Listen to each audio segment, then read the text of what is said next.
Okay, if you take a look at number 49, this is on page 455. Page 455. The reason, let's see, 10 songs.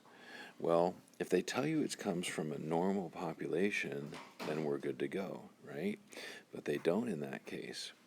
And with 10 songs, it's not enough in the sample. We need to have at least 30 in our sample to be reliable. So, let's look at letter B. 36 songs. So now we're good. When you are doing normal and independent and random, as far as like your conditions for this problem, the normal is right here, central limit theorem, 36 songs.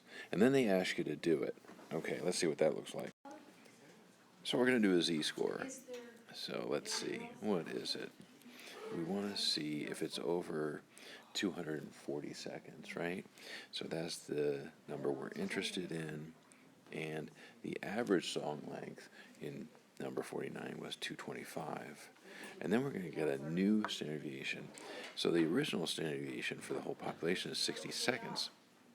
But we are taking a sample size of 36. Whoops. 36. There you go. We want to find the z-score for that. And it turns out to be 1.5. And remember, we want to see if it's over 240 seconds. So whatever we get for normal CDF, we're going to subtract it from 1 to get our answer. And what is that answer? I think it's 0.0668.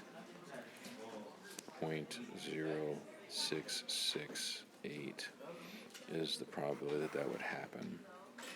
So,